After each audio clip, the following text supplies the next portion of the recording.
ईमान, उम्मीद, मोहब्बत ये तीनों मिल जाएं तो हो जाती है रोशन राहें, रोशन राहें, रोशन राहें, रोशन राहें, रोशन राहें।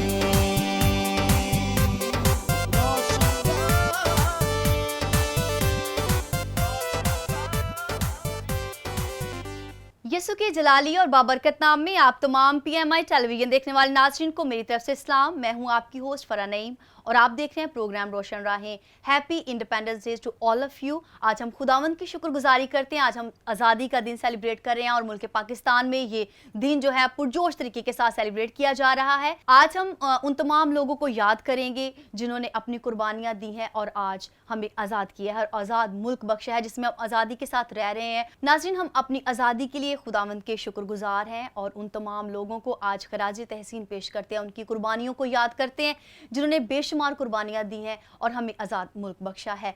आज हमारे साथ हमारे सेट पे दो खूबसूरत नौजवान मौजूद हैं जिनका ताल्लुक जो है वो मुख्तलिफ शोबाजात से है और हमारे जो पहली मेहमान हैं उनका नाम मेरी नदीम है और वो सोशल एक्टिविस्ट हैं और अपनी खिदमत जो है वो नौजवानों के साथ सर अंजाम दे रहे हैं। इस तरह हमारे जो दूसरे मेहमान हैं वो है नुमान अमजद एतवाल और वो भी इसी तरह से नौजवानों में खिदमत कर रहे हैं और खुदावंद के नाम को इज़्ज़त और जलाल देते हैं। और आज हमारी दुआ है और उम्मीद है कि आज का प्रोग्राम जो है वो हम सबों के लिए बाइसे बरकत होगा। तो आइए आपकी मुलाकात करवाती हूँ हमारी आज की पहली मेहमान से।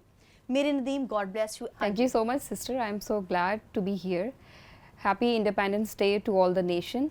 और thank you so much for calling us. मेरी आप बता रहे थे कि आप एक एकेडमी को रन कर रही हैं और एकेडमी की फाउंडर हैं, तो इस एकेडमी के बारे में हमें ज़रा प्लीज़ बताइएगा। इसका मकसद तो जहाँ तक बात है कि एजुकेशन है, इस एकेडमी में हम बहुत से जो हमारे तुलबा तालिबात हैं वो कोर्सेज़ करते हैं। इंग्लिश कोर्सेज़ हैं, आइल्स के लिए आते हैं, कंप्यूटर कोर्सेज़ हैं, उसके अलावा जो करिकुलम के हवाले से जो स्टडीज़ हैं जैसे FSC, ICS और इस तरह की तमाम स्टडीज़ के हवाले से स्टूडेंट वहाँ पे आके स्टडी करते हैं। और अपने क्रिश्चियन बच्चों के लिए एक हमेशा से एक सॉफ्ट कॉर्नर होता है कि वहाँ पे वो आए और उनके लिए एक स्पेशल डिस्काउंट हो, वहाँ वो स्टडी करें। और जो मुश्किलात उन्हें पेश आती हैं समहाउ हमें कोई ऐसा होता है कि कभी कभी बच्चों को एक ऐसा गाइड नहीं मिलता, उन्हें एक अच्छे टीचर की ज़रूरत होती है ताकि वो मार्क्स को जो है वो आगे लेके जा सकें, अच्छी परफॉर्मेंस दिखा सकें। तो उस सूरत में फिर हम बच्चों को इनकरेज करते हैं कि वो आए और अच्छी गाइडलाइन अच्छे टीचर से स्टडी करें आके यहाँ पे हमारे पास। तो टोटल कितने स्टूडेंट्स हैं इस वक्त आपके एकेडमी में? मेरी एकेडमी में अबव 100 हैं। Praise God. और इतनी छोटी सी एज में इतनी बड़ी अचीवमेंट और फिर फाउंडर हैं आप और अभी तो बहुत आगे तक बढ़ना है। सब खुदावंद की शुक्रगुजारी करते हैं इस बात के लिए। तो टीचर्स को आप हायर करते हैं? जी बिल्कुल, टीचर्स और मुख्तलिफ सब्जेक्ट्स के साथ हर सब्जेक्ट के लिए एक अलग टीचर होता है। जी बिल्कुल। तो ये बहुत ज़्यादा ज़रूरी है कि हर सब्जेक्ट जिसमें क्योंकि हर सब्जेक्ट का एक स्पेशल टीचर होना चाहिए भी, क्योंकि बच्चे जो हैं तभी जो जिस सब्जेक्ट में परफेक्ट होगा वो उसी तरीके के साथ बच्चे को जो है वो नॉलेज दे पाएगा। जी, तो क्या रीज़न था, मतलब कोई और भी तो आप शोबा ज्वाइन कर सकते थे ना? जी बिल्कुल। तो इसके पीछे क्या एक बड़ी रीज़न है कि आपने चाहा कि मैं भाई अपनी ही एक फाउंडेशन बनाऊं, अपनी एकेडमी बनाऊं और उसको रन करूं? जी सिस्टर, इसका रीज़न तो एजुकेशन के साथ एक अटैचमेंट थी और उसके अलावा मेरा पर्पस ये था कि हमारी जो कम्युनिटी में जो मेरे कम्युनिटी में लोग हैं, बच्चे हैं, स्टूडेंट्स हैं, उनको एक there should be someone to lead them. उस इंस्टीट्यूट में जाकर वो बेहतर तौर पर स्टडी कर सकते हैं, उनके पास अच्छे टीचर्स हैं और वो जो एक फाइनेंशियल जो गैप होता है वो भी कवर हो जाता है उसमें। मैं बहुत ज़्यादा मेरी कोशिश होती है कि बच्चों को इस बारे में फोर्स ना किया जाए कि वो बहुत ज़्यादा पे करें, क्योंकि मैंने एकेडमी में ऐसा होता है कि टीचर्स को पे करना होता है। और आम एकेडमी अगर हम मतलब इसे हटकर बात करें तो बहुत सारी जो है वो उनकी बहुत ज़्यादा फीसेस भी होती हैं और वो उसकी वजह से जो है वो फिर पेरेंट्स जो है जब अफोर्ड नहीं करते तो बच्चों को एकेडमी वो नहीं भेजते, क्वालिटी एजुकेशन पीछे रह जाती है। तो मुझे आप मेरी बताइएगा कि कितनी मुश्किलात का सामना करना पड़ा, क्योंकि जब भी हम कोई चीज़ को स्टार्ट करते हैं बिगनिंग में जब हम, तो वो फिर बहुत सारी मुश्किलात का सामना करना पड़ता है। बहुत सारे लोग जो हैं वो आपको डिसहार्ट भी करते हैं, बहुत सारे लोग आपको करेज करने के लिए भी खड़े होते हैं। तो क्या वाकया कोई आप बयान करना चाहेंगी? डिस्करेजमेंट तो ये मैं समझती हूँ इनकरेजमेंट आपकी सेल्फ में होती है, डिस्करेज तो आपको आपका इन्वायरमेंट कर देता है। सम टाइम ऐसा होता है, लेकिन बहुत ज़्यादा इनकरेजमेंट आपको तब मिलती है जब आप सेल्फ डिटर्मिन्ड होते हैं। जी। तो ये सेल्फ डिटर्मिनेशन है जो हमें आगे ले जाती है।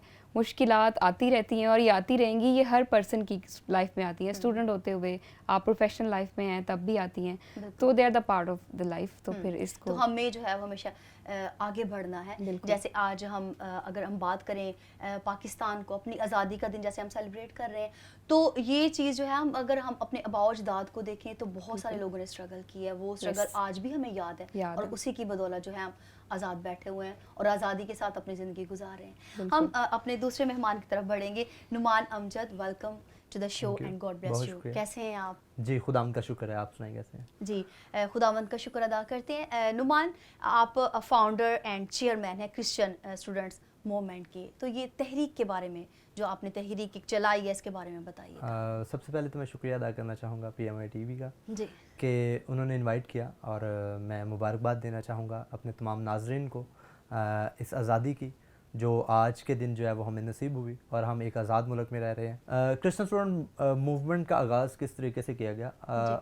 हम स्टूडेंट्स के साथ काम कर रहे थे इन डिफरेंट पर्सपेक्टिव्स।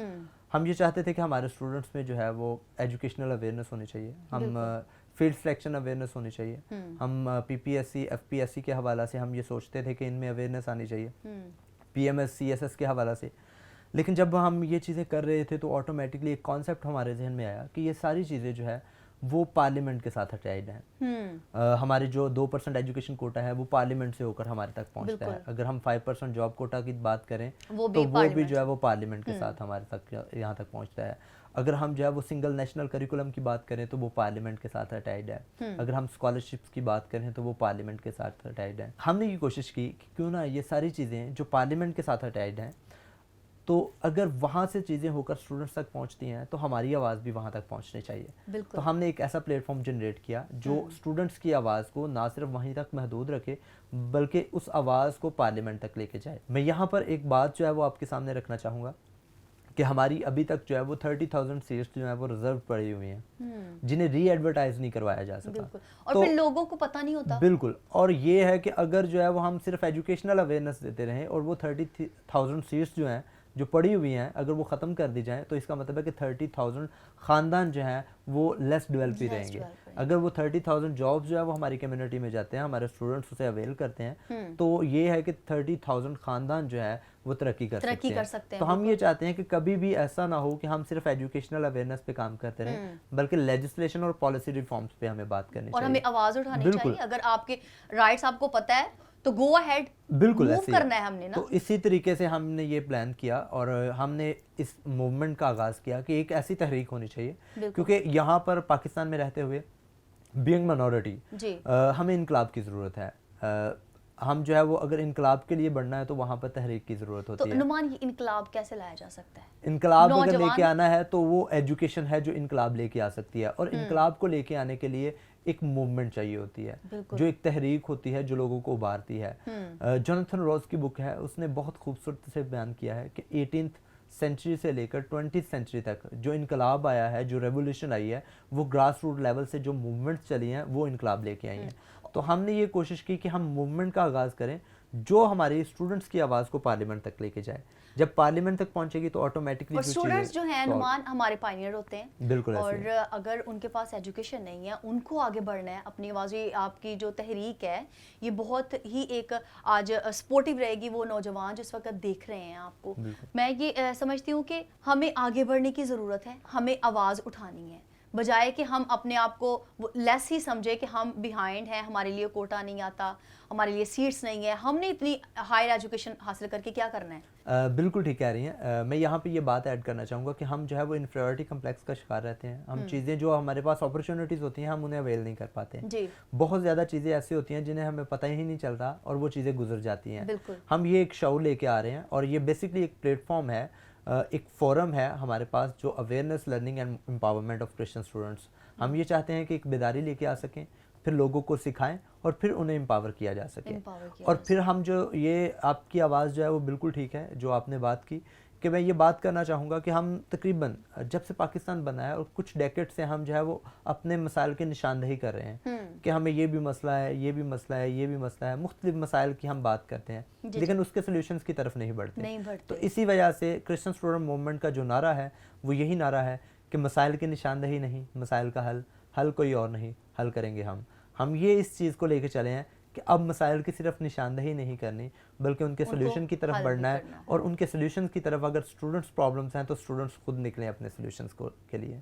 नुमान बहुत अच्छी गुफ्तगू कर रहे थे और बहुत अच्छी बातें थी जो नौजवानों के लिए आज यकीनन इंकरेजमेंट होगी क्योंकि नौजवान जो हमारे पायनियर हैं। जैसे कि आज जश्न आज़ादी का दिन है और मैं समझती हूँ कि आज हमारे नौजवानों को बाहर निकलने की ज़रूरत है, ना सिर्फ अपने कपड़ों पे बैज लगाना है, ना सिर्फ हाथ में फ्लैग पकड़ना है, बल्कि आगे बढ़ना है और अपने लिए जहाँ पे आप समझते हैं कि हमारे लिए जो है वो रास्ते बंद हैं, आप जब आगे बढ़ेंगे तो ये पाकिस्तान आपके लिए आज़ाद। इसके लिए आपको आगे बढ़ना है और अपने लिए आवाज़ उठानी है। आज मुल्क पाकिस्तान में जश्न आज़ादी की खुशियाँ सेलिब्रेट की जा रही हैं। सो अभी वक्त हुआ चलता है शॉर्ट ब्रेक का, मिलते हैं छोटी सी ब्रेक के बाद।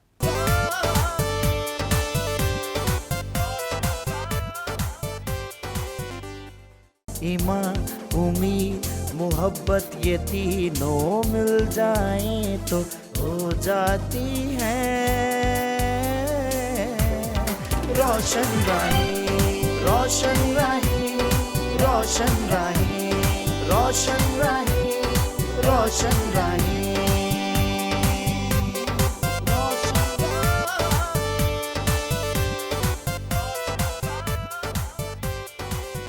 वेलकम बैक नाज़रीन, आप देख रहे हैं प्रोग्राम रोशन राही और मैं हूं आपकी होस्ट फरा नईम।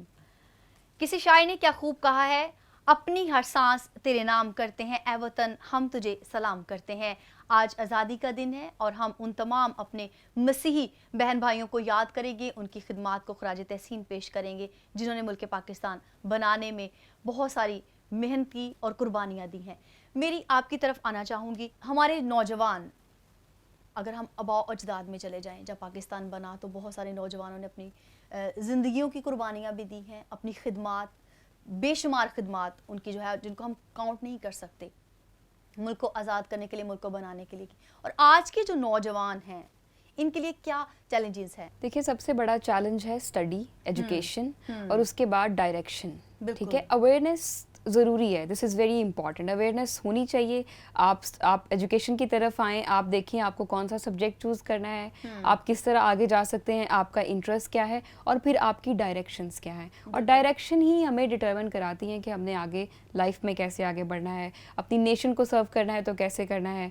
और अगर आप किसी सिविल सर्विसेज में जाना चाहते हैं तो वो भी आपको डिटरमिन करना चाहिए, फिर आपको अवेयरनेस होनी चाहिए एंड देन आपके पास डायरेक्शंस होनी चाहिए। This is very important. तो मैं ये बात कहूँगी कि हमारे नौजवानों को अपनी डायरेक्शंस पता होनी चाहिए। मैं बिल्कुल इस बात से मुत्फिक हूँ कि जैसे आप बता रही हैं कि सब्जेक्ट को चूज़ करने में बहुत सारे नौजवान होते हैं, उनको प्रॉब्लम होती है, उनकी डायरेक्शन कोई और होती है, सब्जेक्ट वो कोई और चूज़ कर लेते हैं। Yes. तो ये बहुत ज़्यादा ज़रूरी है कि हमने अपनी स्टडी के साथ साथ अपनी डायरेक्शन को भी देखना है, बजाय कि हम दूसरों को फॉलो करें। अगर फ्रेंड ने टीचर बनना है या फ्रेंड नर्सिंग में जा रही है या फ्रेंड डॉक्टर बन रही है तो हम भी उसी फील्ड में चले जाएं, हालांकि हमारा जो इंटरेस्ट है या सब्जेक्ट है वो नहीं है, हमने स्टडी की है। Yes. तो ये बहुत ज़्यादा ज़रूरी है कि आप जिन सब्जेक्ट को स्टडी कर रहे हैं उन्हीं को आगे लेके चलें।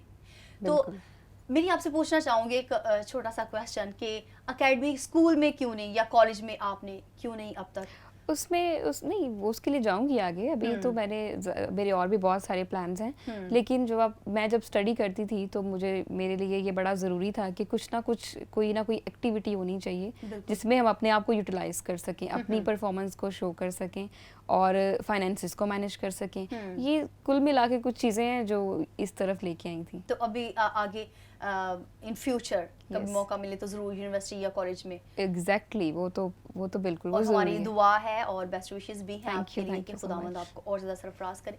नुमान, आपकी तरफ बढ़ूंगी, हम बात करेंगे अक़लियतों के बारे में। अगर अक़लियतों की बात की जाए तो मैं शुरू से बताना चाहूँगा कि जब पाकिस्तान बना तो तब क्या हुआ। तारा सिंघा जो कि सिख थे, उन्होंने एक नारा लगाया था कि जो मांगेगा पाकिस्तान उसे मिलेगा कब्रिस्तान।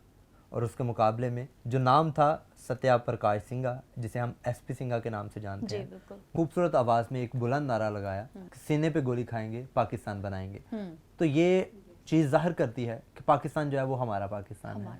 हमें जो है वो किसी भी इन्फीरियरिटी कम्प्लेक्स में रहने की ज़रूरत नहीं है। हम जो है वो ये नहीं कहने की ज़रूरत कि हम माइनॉरिटी हैं, बल्कि पाकिस्तान बनाया ही सिर्फ इसीलिए गया था कि माइनॉरिटी को राइट नहीं मिल रहे थे। जब हम जो है वो बरसगीर में रहते थे तो माइनॉरिटी को राइट्स नहीं दिए जाते थे। तो पाकिस्तान इसी वजह से बनाया गया था। कायदे आज़म ने सिर्फ इसी वजह से आवाज़ उठाई थी कि माइनॉरिटी को बराबर के हकूक मिल सकें। तो इसीलिए हमारी जो मूवमेंट है, हमारी तहरीक जो है वो इस चीज़ पे जोर देती है कि बीइंग माइनॉरिटी हमें ये आवाज़ का नारा लगाना चाहिए कि हम इक्वालिटी ऑफ सिटीजनशिप की बात करें, बराबर की शहरियत की बात करें और सेलिब्रेट करें डाइवर्सिटीज़ को। दुनिया में हर चीज़ जो है वो मुख्तलिफ है। अगर सारे फूल जो है वो एक तरह के होंगे तो वो खूबसूरती नहीं बनेगी। अगर सारे इंसान एक तरह के होंगे तो वो खूबसूरती नहीं बनेगी। जब तक मुख्तलिफ मज़ाहब, मुख्तलिफ लोग मिलकर जो है वो काम नहीं करते तो वो एक खूबसूरती बनती है। नुमान, मैं समझती हूँ कि हमारी जो थिंकिंग है, हमारी सोच है, ये पॉजिटिव होनी चाहिए। बिल्कुल ठीक कह रही हैं। जब तक हमारी सोच पॉजिटिव नहीं होगी तब तक हम कभी भी किसी भी मकसद में कामयाब नहीं हो सकते। हमें उस सोच से निकलना है। नुमान, वो सोच जो हमारे अबाउजदाद में थी कि हमारे लिए कोई भी अच्छी जॉब नहीं है, कोई भी अच्छी हाई स्ट्रीट नहीं है, अब तो मैं समझती हूँ कि वो एजुकेशन ने पूरे का पूरा निज़ाम जो है वो बदल दिया है। बिल्कुल ठीक कह रही हैं। मैं इस चीज़ पे जोर देता हूँ हमेशा कि जब हम सिर्फ इसलिए पढ़ते हैं कि हमने जॉब करनी है तो फिर हम जो है वो मुलाजिम बनते हैं, नौकर बनते हैं। बिल्कुल। तो हमें जो है वो सिर्फ इसलिए पढ़ना चाहिए कि हमें शऊर आना चाहिए। जब आपको शऊर आ जाएगा तो आप बिजनेस करें, आप अपनी चीज़ों को एक्सप्लोर करें। आप देखें आप दुनिया में कैसे जो है वो तरक्की करते हैं। जैसे मैम ने अभी बात की कि वो अपनी एक अकेडमी रन कर रही हैं, तो ये जब तक हम जो है वो कुछ डिसीजंस नहीं ले सकते, कुछ चीज़ों में आगे नहीं बढ़ सकते, जब हम सिर्फ इसलिए पढ़ाई कर रहे होते हैं कि हमने एक जॉब करनी है, हम ये पढ़ेंगे सर्कल में हम घूमते और रहते हम हैं। फिर वहीं पे रहते हैं, हमें ये पता ही नहीं चलता कि दुनिया में कौन सी चीज़ें जो है वो रोनुमा हो रही हैं। तो हमें इसलिए आवाज़ उठाने की ज़रूरत है कि हमें पढ़ाई जो है वो शऊर हासिल करने के लिए हासिल करनी चाहिए, ना कि हम जो है हमारा जो बेसिक मकसद हो कि हमारी जॉब हो सिर्फ। तो इस वजह से हमें जो है वो जॉब से ऊपर सोचना पड़ेगा। दुनिया जो है वो जॉब से ऊपर की है, तो हमें जो है वो आगे निकलना चाहिए। हमें अपने राइट्स की बात करनी चाहिए। ची गुवेरा अर्जेंटाइन का राइटर है, मैं उसकी एक बात कोट करना चाहूँगा। उसने बहुत खूबसूरत बात की। उसने कहा कि मैंने बहुत से ऐसे लोगों की कब्रें कब्रिस्तान में देखी हैं जो अपने हकूक़ के लिए सिर्फ इसलिए आवाज़ नहीं उठाते थे कि कहीं मारे ना जाए। तो हमारे लोग जो है वो सिर्फ अपने हकूक़ में और दबे हुए लोग हैं। हम एक इन्फीरियरिटी कम्प्लेक्स का शिकार हैं। तो हमें ये चाहिए कि हमें खुल के सामने आएँ, हम ये बताएं कि पाकिस्तान हमारा है। हम पाकिस्तान के लिए हमारे बावजूदाद ने कुर्बानियाँ दी हैं, सर्विसेज दी हैं। तो यहाँ पर आके जो है वो अपनी सर्विसेज अपने पाकिस्तान और के लिए खुदावंद का शुक्र है कि बहुत सारे क्रिश्चियंस उस वक्त जिन्होंने अपनी खिदमात सारे अंजाम दी हैं, और अभी तक जो है उनकी खिदमात को याद भी किया जाता है, और अब तक भी हमारे जो नौजवान हैं अभी भी वो खिदमात सारे अंजाम दे रहे हैं। और वो आज़ादाना तौर पर अपनी खिदमात अगर हम किसी भी अदारा में देख लें तो हम आज़ाद हैं।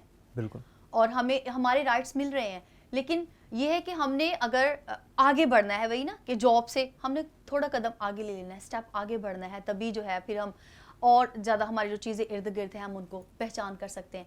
नुमान, जब हम कोटे की बात करते हैं तो इसकी क्या वजह है? हमारे नौजवान क्यों पीछे हैं? कौन सी ऐसी गाइडलाइन आप इस वक्त जो नाज़रीन देख रहे हैं उनको देना चाहेंगे? मैं सिर्फ ये एक बात कहना चाहूँगा कि कोटा जो है ना बेसिकली क्यों इंट्रोड्यूस करवाया गया। जिस मुआशरे में लेस प्रिविलेज लोग रहते हैं, मार्जिनलाइज्ड लोग रहते हैं, वहाँ पर इक्वालिटी का दर्स नहीं दिया जाता, इक्विटी का दर्स दिया जाता है। इक्विटी में हम जो है वो जो नीचे लोग होते हैं उनको उठा के उन लोगों के बराबर लेके आते हैं जो दूसरे लोगों के बराबर लेके आते हैं। तो ये इक्विटी का एक जो कॉन्सेप्ट है वो क्रिएट किया जाता है, और इक्विटी के कॉन्सेप्ट पे कोटा को इंट्रोड्यूस करवाया जाता है उन लोगों के लिए जो मार्जिनलाइज्ड एरियाज में रहते हैं या मार्जिनलाइज्ड कम्युनिटीज होती हैं। उसमें चाहे फीमेल हैं तो वो भी मार्जिनलाइज्ड हैं, क्योंकि उनके पास भी वो राइट्स नहीं है अगर देखा जाए तो। उसके अलावा जो है वो अगर हम देखें कि हमारे जो ख्वाजा सरा हैं उनके पास वो राइट्स नहीं है, अगर माइनॉरिटीज़ हैं तो वो दबाए जाते हैं। तो कुछ ऐसे जो है वो कोटास जो है वो इंट्रोड्यूस करवाए जाते हैं। बेसिकली मैं जो ओपिनियन देना चाहूँगा और एडवाइस देना चाहूँगा अपनी यूथ को आज की, कि आपको जो है वो कोटे पे नहीं रहना चाहिए। आपको वो स्ट्रगल करनी चाहिए कि हम जो है वो मेरिट पे आए। बेसिकली हमारे पास जो है वो दो राइट हैं, आप मेरिट में भी आ सकते हैं, आप कोटा में भी आ सकते हैं। लेकिन हम कोशिश ये करते हैं कि हमने कोटा में आना है। बिल्कुल। हमें कोशिश ये करनी चाहिए कि हम मेरिट पे आए। हम सही जब बात। तक यानी कि हम जो है वो अपनी सोच को महदूद रखेंगे, लिमिटेड रखेंगे, तो तब तक हम कामयाब नहीं हो सकते। हमें जो है वो अपनी सोच को ब्रॉड करना है, हमें जो है वो आगे बढ़ना है, हम अपनी सोच को आगे लेके चलें ताकि हम कामयाब हो सकें। तो ये मैं अपनी कम्युनिटी को बोलना चाहूँगा, क्रिश्चियन कम्युनिटी को, कि हमें जो है वो आगे बढ़ना है और अपनी कौम को और ये बताना है जिससे हमें लोग हमें देख कर जाने कि ये मसीह के मानने वाले लोग हैं। आमीन, इस तरीके praise से God। ज़िंदगी गुजारें। मेरी आपकी तरफ आना चाहूँ, बहुत सारी वुमेन्स का रोल रहा है पाकिस्तान को बनाने में, जैसे फातिमा जना है। आज की ख़वातीन किस हद तक आज़ाद हैं? आज की ख़वातीन अपने राइट्स में आज़ाद हैं। अब वो चैलेंजेस नहीं हैं जो हमें अपनी हिस्ट्री में रहे हैं। बिल्कुल। अब चीज़ें डेवलपमेंट की तरफ हैं। अब हमें अवेयरनेस है। अब वुमेन एम्पावरमेंट के लिए बहुत सी ऑर्गेनाइजेशंस काम करती हैं जो वर्ल्ड वाइड करती हैं और पाकिस्तान में भी करती हैं। जी जी। तो वुमेन को इज़ क्वाइट फ्री नाउ। अब जो ख़वातीन हैं वो फ्री हैं, उनके वो इंडिपेंडेंट हैं, इंडिपेंडेंट तो बहुत सी अपनी खिदमात सर अंजाम देती हैं। आज भी ऐसे ही है। मेरी इस वक्त वो नौजवान जो आपको देख रहे हैं और चाहते भी होंगे कि आपकी तहरीक में वो इन्वॉल्व हों, और उनके लिए क्या आप मैसेज देना चाहेंगी बीइंग अ पाकिस्तानी? मेरा अपनी नौजवान कम्युनिटी को, उन तमाम नौजवानों को ये मैसेज है कि अपनी तालीम का दामन ना छोड़ें, डायरेक्शंस को फॉलो करें और आगे बढ़ते रहें। आपके लिए राहें और आपके लिए जो मंजिलें हैं वो आपको मिलती जाएंगी। नुमान, आप क्या मैसेज देना चाहेंगे इस वक्त नाजरीन जो आपको देख रहे हैं? मेरा अपनी यूथ को ये पैगाम है कि हम अपने मसाइल की सिर्फ निशानदही ना करें, बल्कि उन हकूक़ के लिए निकलें, उनके सोल्यूशन के लिए निकलें, जो कि हमारा मोटिव है। हमारा मोटिव है क्रिश्चियन स्टूडेंट मूवमेंट का। हम ये चाहते हैं कि हम सिर्फ आवाज़ उठाने वाले नहीं, बल्कि उस सोल्यूशंस की तरफ बढ़ने वाले बने, ताकि हम अपनी कम्युनिटी को और अपने लोगों को अपलिफ्ट कर सकें। Thank you so much. God bless you God bless message you, के God लिए। bless you. और नाजरीन, अभी वक्त हुआ चलता है हमारे प्रोग्राम के इख्तिताम का। आखिर पे मैं हम यही दुआ करेंगे आज अपने मुल्क पाकिस्तान के लिए, खुदा करे मेरे अर्ज़े पाक पे उतरे वो फसले गुल जिससे अंदेशाए ज़वाल ना हो। यहाँ जो फूल खिले वो खिला रहे सदियों, यहाँ ख़ज़ा को भी गुजरने की मजाल ना हो। खुदावंद हमारे मुल्क पाकिस्तान को हमेशा अपनी पाक पनाह में रखे और अपनी दुआओं में मुल्क पाकिस्तान को याद रखिए, और उन तमाम लोगों को जिन्होंने मुल्क पाकिस्तान को आज़ाद करने के लिए बहुत सारी कुर्बानियाँ दी हैं। अपना और अपने अजीज़ों का बहुत सारा ख्याल रखें। जश्न आज़ादी की खुशियाँ आप सबों को बहुत बहुत मुबारक हों। God bless you all.